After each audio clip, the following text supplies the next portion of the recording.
pessoal, o caso de hoje, então, é sobre o sétimo Garibaldi. Eu sou a Ana Júlia e vou apresentar o trabalho junto com a Amanda, com a Eduarda Maria, com a Raíssa e com o Renan. Então, a gente vai fazer uma síntese dos principais pontos desse caso.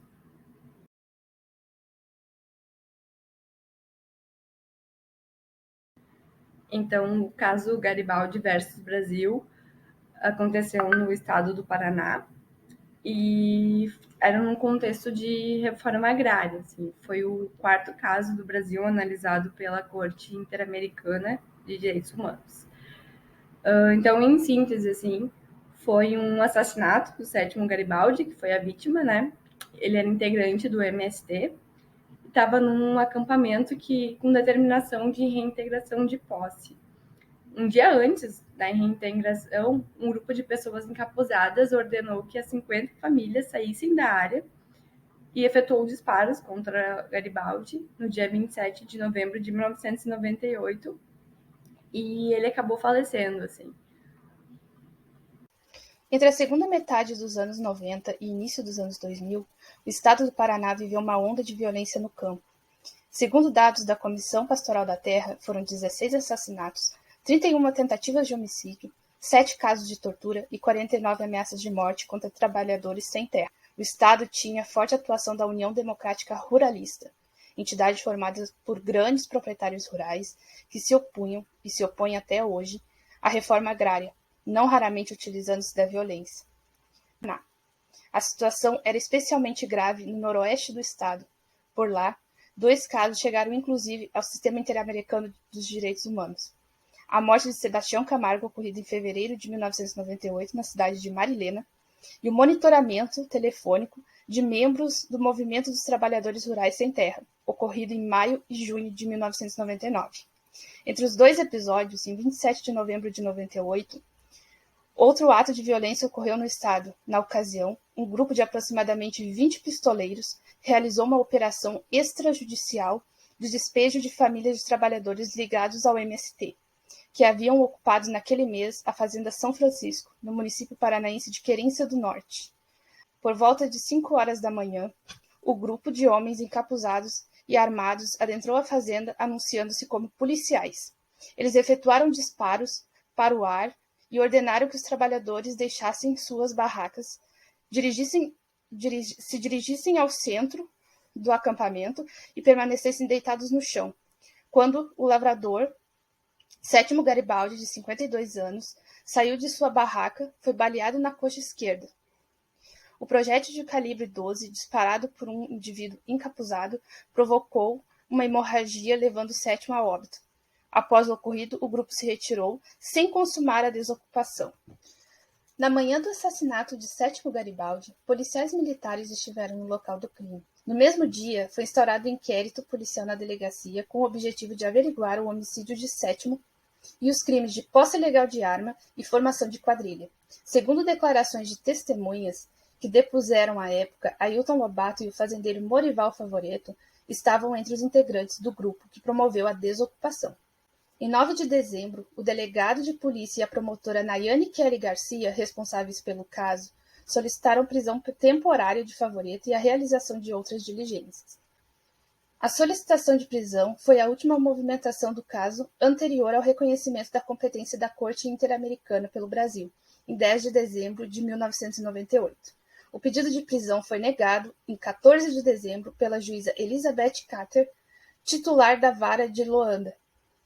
Somente em 23 de fevereiro de 2000, o delegado Almeida apresentou relatório declarando parcialmente cumpridas as diligências. Além disso, o responsável pelo caso solicitou a realização de outras ações referentes ao caso, incluindo a perícia de arma apreendida em posse de Ayrton e a colheita de depoimentos do médico que teria atendido o irmão de Favoreto em São Paulo, bem como do primo do fazendeiro que teria o hospedado no estado. A perícia do revólver calibre 38 foi anexada aos autos em 1º de junho e concluiu que houve adulteração de seu número de série, prejudicando a identificação da arma. Em 4 de julho de 2001, o caso foi assumido pelo delegado César Napoleão Casimir Ribeiro. No dia seguinte, foi juntado aos autos o depoimento do primo de Favoreto, que afirmou que o fazendeiro esteve hospedado em sua casa sem especificar o período, até setembro do ano de 2002, quando o delegado solicitou que a arma apreendida e os cartuchos encontrados no local do crime fossem enviados à perícia. Não houve mais nenhuma diligência com fins de obter provas. No dia 13 daquele mês, foi juntado aos autos o depoimento do médico responsável por atender o irmão de Morival Favoreto, que confirmou que havia atendido seu paciente em 25 de novembro, 2 dias antes do assassinato, mas que não podia confirmar se o fazendeiro estivera em seu consultório acompanhando o irmão naquele dia. Em 12 de maio de 2004, o promotor de justiça Edmárcio Real solicitou o arquivamento do inquérito. Em seu parecer, relatou a impossibilidade de determinar a autoria do crime, descartou a suspeita de formação de quadrilha e destacou que o crime de posse ilegal de arma já estava prescrito, entre outras alegações. Poucos dias depois, a juíza Cater acolheu o parecer determinando o arquivamento.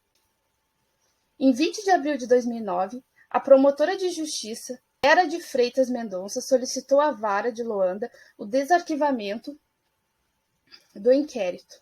O pedido veio após declarações de Vanderlei Garibaldi, filho de Sétimo, e de Giovanni Brown, diretor do Departamento da Agricultura da Prefeitura de Querência do Norte, no âmbito do caso perante a Corte Interamericana de Direitos Humanos. A solicitação foi acatada pela juíza Carla Melissa Martins Tria, então titular da Vara de Loanda. Na comissão, as organizações denunciaram o Brasil pela violação dos direitos à vida, à integridade pessoal, ao devido processo legal e à proteção judicial em relação às obrigações de respeitar os direitos em prejuízo a Sétimo Garibaldi. O caso foi encaminhado ao governo brasileiro em 5 de fevereiro de 2004 para que fosse apresentada uma contestação no próximo máximo de 2 meses. Após atrasos e pedidos de prorrogação pelo Brasil, a Comissão Interamericana emitiu um relatório de admissibilidade e mérito em 27 de março de 2007. O Estado brasileiro foi condenado responsável pela violação dos direitos à vida em prejuízo ao Sétimo Garibaldi e pela violação dos direitos ao devido processo legal e à proteção judicial em prejuízo dos familiares de Garibaldi. Em concordância com o artigo 1.1 da Convenção, por uma série de omissões e a falta de devida diligência na investigação instaurada pelo homicídio. O órgão também considerou não terem sido cumpridas as obrigações impostas pela Convenção Americana, considerando a ausência de informações sobre a implementação das recomendações por parte do Brasil, mesmo após pedido de prorrogação do prazo e a realização de uma reunião de trabalho, a comissão decidiu remeter o caso à Corte Interamericana. A Comissão Interamericana remeteu o caso à Corte em 24 de dezembro de 2007. O caso representava uma oportunidade importante para o desenvolvimento da jurisprudência interamericana sobre os deveres de investigação penal do Estado frente a execuções extrajudiciais, bem como a aplicação de normas e princípios de direito internacional, e os efeitos de seu descumprimento no tocante à regularidade do processo penal. A impunibilidade resultante do arquivamento da investigação sem terem sido enviados esforços diligentes para a identificação dos responsáveis pela execução extrajudicial, e a necessidade imperativa de justiça para combater a impunibilidade em casos com essas características. O órgão solicitou que a Corte declarasse o Brasil responsável pela violação dos direitos consagrados nos artigos 8 e 25 da Convenção Americana. Além disso, demandou que a Corte ordenasse ao Brasil a realização das mesmas medidas expressas nas recomendações da Comissão Internacional de Direitos Humanos e em seu relatório de admissibilidade e mérito. Como o Brasil só reconheceu a competência contenciosa da Corte Interamericana em 10 de dezembro de 1998, a demanda da Comissão Internacional refere-se exclusivamente aos fatos ocorridos após este reconhecimento. É por isso que a Comissão não incluiu em sua demanda a violação ao direito à vida de Garibaldi, assassinado cerca de 2 semanas antes do reconhecimento, em 27 de novembro, despeito de ter considerado o Brasil responsável por isto em seu relatório de mérito. Como podemos observar no slide, temos aqui a temporalidade dos principais fatos ocorridos durante o caso. Podemos ressaltar que o homicídio ocorreu em novembro de 1998, quando a Corte Interamericana dos Direitos Humanos ainda não tinha concedido sua competência para atuar em casos brasileiros. Porém, logo no início da investigação, essa permissão foi concedida. Então, houve uma série de acontecimentos, até que o dia 24 de dezembro de 2007 foi finalmente o caso submetido à Corte, que chegou a uma série de princípios aos quais nós vamos discutir a seguir. Após finalmente o caso ser submetido à Corte, a Corte chegou à conclusão que investigar seria uma obrigação de meio, assim estipulando um prazo razoável para o inquérito. Também foram fixados alguns princípios que devem ser observados durante a investigação, como identificar a vítima, entre os outros que podemos observar. Além disso, a Corte também constatou erros na petição no arquivamento de inquérito, os quais vimos no slide passado. Entre esses erros estão a inutilização e omissões com relação à prova, no caso, a arma que supostamente teria sido usada no homicídio, quando apreendida pela polícia, quando o policial achou ela, ele disparou com a arma para ver se ela realmente estava funcionando, o que inviabilizaria uma perícia para saber se realmente teria sido disparado com aquela arma no dia do crime. Essa inutilização da prova só não teve mais relevância porque, posteriormente, o réu confessou o crime. Essa prova também foi perdida, essa arma e também, inclusive, os cartuchos se perderam com o tempo e não conseguiram mais ser recuperados. Teve falta de cumprimento de diligências ordenadas, pois teve alguns pontos que as competências nem observaram.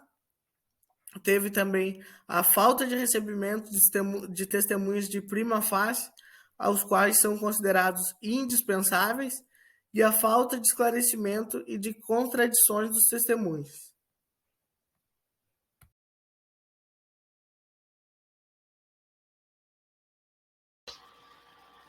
Como sabemos, o caso Sétimo Garibaldi é referente a uma operação extrajudicial realizada no dia 27 de novembro de 1998, que resultou no despejo das famílias de trabalhadores sem terra que ocupavam uma fazenda no município de Querência do Norte, estado do Paraná.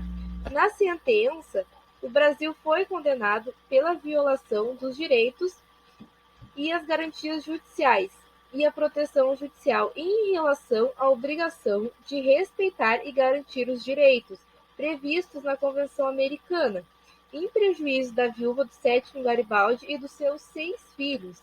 Entre as determinações do tribunal, está a comissão de investigação para determinar a responsabilidade pela morte. Inclusive, além disso, a Corte também determinou a publicação da sentença e o pagamento de indenização, custas e gastos processuais. A perícia da arma de fogo, encontrada com o capataz Ailton Lobato, que acabou falecendo no decorrer do processo quando o inquérito ainda estava em andamento. Depois de novos atrasos, o inquérito foi enviado para a apreciação do Ministério Público e da juíza competente em 25 de abril de 2011. Em 30 de junho, a promotora titular de Luanda apresentou denúncia contra o fazendeiro Morival Favoreto, determinando urgência no trâmite do caso e a realização de novas diligências. Foi marcada a audiência de instrução e julgamento em 22 de novembro daquele ano. Também